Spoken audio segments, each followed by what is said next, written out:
Hello दोस्तों, welcome to sleepy classes. दोस्तों आज हम सेंसर टेक्नोलॉजी के ऊपर एमसीक्यू करने वाले हैं। इंपॉर्टेंट है, यूपीएससी ने एक्सेलेरोमीटर के ऊपर क्वेश्चन भी पूछा था, तो चलो इसको कवर कर लेते हैं।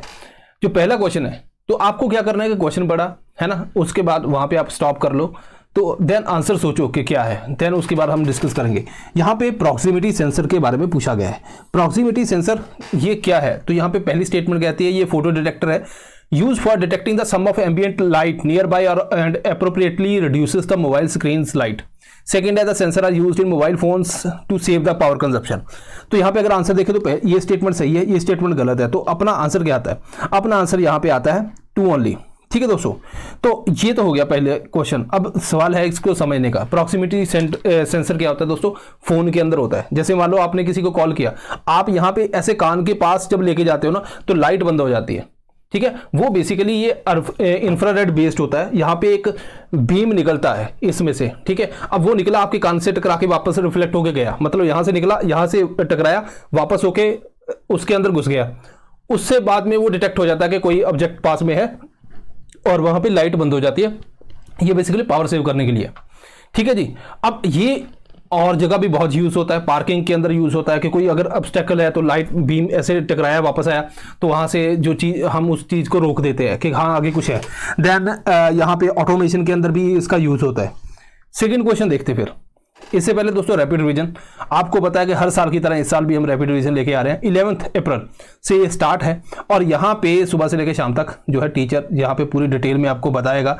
तो अगर आपको लगता है कि आप डिसिप्लिन नहीं मेंटेन कर पा रहे, रिवीजन नहीं हो रही, काफ़ी ज़्यादा लिंगर ऑन हो रहा है काम, तो आप इसको जरूर ज्वाइन कीजिए। अगर आपको लगता है कि हाँ थोड़ा पड़ा है और कॉन्फिडेंस नहीं, तब भी इसको ज्वाइन कीजिए।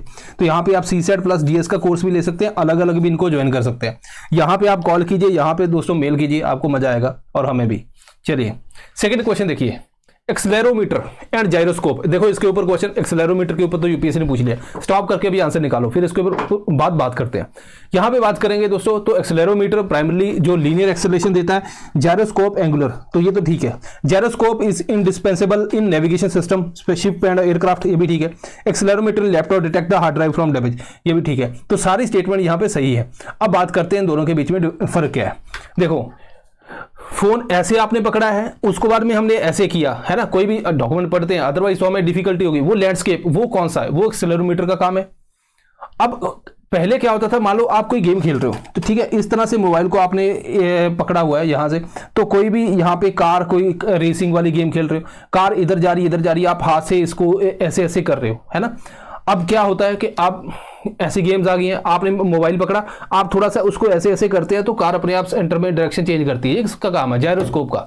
ठीक है, वो बेसिकली एंगुलर जो वेलोसिटी उसको मेजर करती है। ठीक है दोस्तों, इसके अलावा अगर हम देखें तो जैसे यहाँ पे एविएशन के अंदर काफी अच्छा काम है, गेमिंग के अंदर इसका काम है, अभी मैंने आपको बताया। कैमरा के अंदर, कैमरा अगर थोड़ा बहुत ऊपर नीचे हुआ तो वहां पे स्टेबलाइजेशन करने के लिए ये उसमें हेल्प करता है, ताकि ब्लरिंग वगैरह ना हो इमेजेस के अंदर। देन स्क्रीन रोटेशन है, एक्सेलेरोमीटर की बात करें, स्टेप काउंटिंग, इंपैक्ट डिटेक्शन, इन सभी के अंदर ये काम करता है। अब ये काम कैसे करता है? जैसे एक्सेलेरोमीटर की बात करते हैं, तो यहाँ पे फिक्स्ड इलेक्ट्रोड होते हैं। मान लो आपने फोन को ऐसे घुमाया, तो यहाँ पे इस तरफ को एक्सेलरेशन गई। अब ये क्या होगा, ये इलेक्ट्रोड जो है, यहाँ पे ये जो ब्लू कलर की आपको फिंगर्स दिख रही हैं, इनके साथ टच हो जाते हैं। जैसे ये टच होते हैं, इलेक्ट्रिक फील्ड को इफेक्ट करते हैं, उससे पता चल जाता है कि हाँ इस रोटेशन के अंदर किया गया है काम। देन थर्ड क्वेश्चन देखिए, consider the following statement regarding pedometer. Pedometer is used to measure steps taken by detecting the motion in the user's hand और हिप्स। सेकंड है, passometer is used to measure air pressure and weather changes. कितनी statement, कौन सी statement सही है? पहली सही है, दूसरी सही है, दोनों सही है या नहीं? तो देखते हैं आंसर इसका। पीडोमीटर दोस्तों आपने आजकल देखा होगा, स्मार्ट वॉच के अंदर भी है, मोबाइल के अंदर भी। आप कुछ स्टेप चलते हो, है ना, तो वहां पे वो दिखा देता है इतने स्टेप चले। अब ये जीपीएस के बिना भी होता है, हमें लगता है कि जीपीएस के साथ ही होता है। जीपीएस बहुत सी ऐप आप पीडोमीटर के ऊपर डाउनलोड करोगे, वहां पे जीपीएस के साथ कनेक्ट करते हैं, वो ज्यादा एक्यूरेसी देने के लिए। तो जीपीएस के साथ भी होता है, जीपीएस के बिना भी होता है। जीपीएस के बिना कैसे होगा? अगर हम ट्रेडिशनल पीडोमीटर की बात करें ना, तो वो ऐसे पेंडुलम की तरह होता था। ठीक है, जैसे मान लो हम ऐसे ऐसे चल रहे हैं, जैसे हमारी बॉडी की मूवमेंट होगी तो वो पेंडुलम इस तरह से घूमता है, और जैसे एक का पूरा करता है, एक स्टेप हो जाता है, फिर वो रीसेट करता है दूसरे के लिए। तो इस तरह से जो है आपके स्टेप जो कितने लिए वो पता करते हैं। 500 मीटर वाली स्टेटमेंट ये गलत है, ठीक है, बैरोमीटर का काम है, तो यहाँ पे जो पहली स्टेटमेंट सही है। अब 500 मीटर क्या होता है, देख बेसिकली अगर मैं बोलूँ स्टेप तो मतलब डिस्टेंस मेजर कर रहा है, पीडोमीटर का काम है। 500 मीटर बेसिकली वेलोसिटी, बॉडी की वेलोसिटी कितनी है, स्पीड कितनी है, जैसे स्पीडोमीटर होता है वही काम है, वो 500 मीटर का होता है, ठीक है जी। फोर्थ क्वेश्चन देखिए, आयनोस्फीयर के ऊपर है क्या, ये आप मैंने तो बोला था कि सारे जो है सेंसर के ऊपर ही है। हाँ, 4 क्वेश्चन सेंसर के ऊपर बनाए मैंने, लेकिन सेंसर मैंने 5 से ज़्यादा कवर किए हैं उसमें। जैसे अभी लास्ट क्वेश्चन के अंदर पीडो एंड पासो दोनों हमने कवर कर दिया। तो फिर मैंने सोचा अभी एक एफएमएस बनाया था फ्यू मिनट्स, उसके ऊपर आयनोस्फीयर के ऊपर मैंने बात की, तो यहाँ पे इसका आंसर निकालिए। तो इसका आंसर क्या है, पहले क्या है कि आयनोस्फीयर एक ऐसा रीजन है जो इलेक्ट्रिकली चार्ज्ड होता है, सन से अल्ट्रावायलेट और अपना एक्सरेज वगैरह आती हैं और पार्टिकल से इलेक्ट्रॉन को बाहर निकाल देते हैं, जिससे चार्ज जो है वहाँ पे मॉलिक्यूल एंड एटम बन जाते हैं। तो पहली स्टेटमेंट सही है। बहुत से सैटेलाइट यहाँ पे है, इंटरनेशनल स्पेस स्टेशन की मैंने एग्जांपल दी थी। डे टाइम के अंदर जो है क्योंकि सन भी है तो वहाँ पे चार्ज पार्टिकल ज़्यादा होते हैं, ठीक है, तो और नाइट के टाइम के ऊपर क्या होता है, कम हो जाता है क्योंकि सन नहीं है। तो यहाँ पे ये उल्टा है, ठीक है, यहाँ पे नाइट आना चाहिए, राइट। तो ये स्टेटमेंट गलत है, तो यहाँ पे 2 स्टेटमेंट अपनी सही है, लेकिन यहाँ पे क्या पूछा गया, इनकरेक्ट, तो वहाँ पे क्या आएगा, एक ही आएगी, ठीक है जी। अब 5th क्वेश्चन देख लेते हैं। अब ये अगर आपको आयनोस्फीयर का नहीं पता तो आप अभी रिसेंटली फ्यू मिनट के अंदर मैंने एक वीडियो बनाई, उसको देखिए। 2024 के अंदर 50 मोस्ट इंपॉर्टेंट टॉपिक, इसके अंदर साइंस एंड टेक भी हो गई है, आज इन्वायरमेंट भी हो गया, अब कल साइंस एंड टेक का जाएगी, फिर इन्वायरमेंट जाएगी। तो ये आपको जरूर देखना है क्योंकि इसके अंदर बहुत से इंपॉर्टेंट टॉपिक है जो डिस्कस किए गए हैं और जो मे बी यूपीएससी पूछ सकती है, तो आपको ये ध्यान रखना है।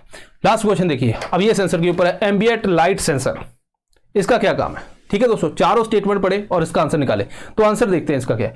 बेसिकली आपने देखा होगा कि आपके मोबाइल के अंदर क्या होता है कि अगर आप धूप में गए तो यहाँ पे ब्राइटनेस बहुत बढ़ जाती है, अगर आप अंधेरे में आ रहे हो तो ऑटोमेटिकली ब्राइटनेस कम हो जाती है। तो ये किसका काम है, एम्बिएंट लाइट सेंसर का।